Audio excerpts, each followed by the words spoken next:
85% औरतें सही साइज का ब्रा नहीं पहनती हैं, इससे स्तनों पर बुरा असर पड़ता है। एक स्टडी के मुताबिक एक महिला अपनी पूरी जिंदगी में ब्रा खरीदने में 2,75,784 रुपए खर्च करती है। सबसे बड़े साइज की ब्रा एल और सबसे छोटे साइज की ब्रा AAA है। ब्रा की स्ट्रैप का आविष्कार करने वाले व्यक्ति का नाम मार्क ट्वेन था। उन्होंने इसके पेटेंट राइट्स भी करवाए थे। चीन में एक यूनिवर्सिटी है जो ब्रा स्टडीज का एक कोर्स ऑफर करती है। पुराने समय में ब्रा चमड़े से बनी होती थी, जिसको पहनने के लिए काफी दिक्कतों का सामना करना पड़ता था। जापान में एक ऐसी ब्रा भी बनाई गई है जो लव मेकिंग के दौरान खुद ब खुद खुल जाती है। इसके अलावा एक ट्विटर से कनेक्टेड ब्रा भी है। इसे जब भी निकाला जाता है तब ये ट्वीट करती है ताकि महिलाओं को अपने ब्रश को खुद एग्जामिन करने के लिए प्रोत्साहन मिले। लूज ब्रा आपके फिगर को नुकसान पहुंचाती है। परफेक्ट फिटिंग वाली ब्रा वही है जो कहीं से भी लूज ना हो, स्ट्रैप का बैंड सब जगह अच्छे से फिट बैठे। अच्छी क्वालिटी की ब्रा को ज्यादा से ज्यादा 1 साल तक इस्तेमाल किया जा सकता है। दरअसल ब्रा जैसे जैसे पुरानी होती जाती है उसकी फिटिंग भी बिगड़ती जाती है।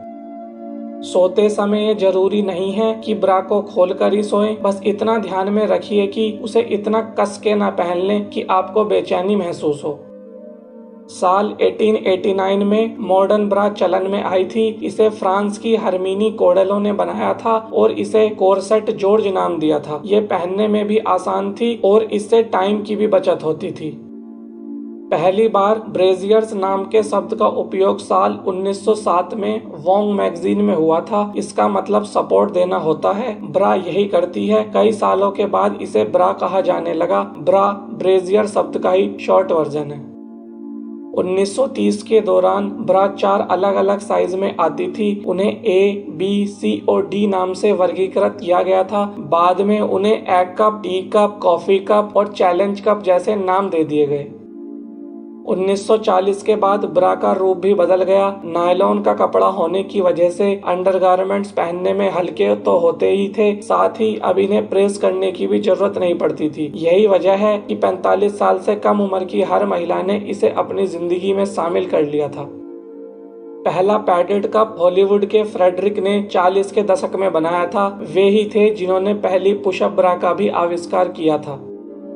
1960 में लिटिल एक्स नामक ब्रा ने महिलाओं की जिंदगी ही बदल दी। इस ब्रा के विज्ञापन ने महिलाओं को अंडरगारमेंट से आजादी का संदेश दिया। लाइक्रा का कपड़ा होने की वजह से अंडरगारमेंट मुसीबत से आरामदायक हो गए। तब से लेकर अब तक अंडरगारमेंट का फैशन बदलता ही चला आ रहा है। 1990 के दशक की शुरुआत में ब्रा को बस्ट बडीज या फिर बीबी कहा जाता था। 2013 के एक सर्वेक्षण के अनुसार औसत अमेरिकी ब्रा का आकार केवल 20 वर्षों में 34B से बढ़कर 34DD हो गया है। नील आर्मस्ट्रॉन्ग का स्पेस सूट एक ब्रा निर्माता प्लेटेक्स ने बनाया था। जिन महिलाओं के बड़े स्तन होते हैं उन्हें सही तरह का ब्रा पहनना चाहिए, नहीं तो उनके सेहत पर बुरा असर पड़ सकता है। लिंगरी रिटेलर इंटीमेसी द्वारा कराए गए सर्वे के अनुसार 48% महिलाएं अपने साइज से 1 या 2 इंच बड़ी ब्रा पहनती हैं। कहा जाता है कि हर रोज कम से कम 4 मिलियन ब्रा बनाए जाते हैं।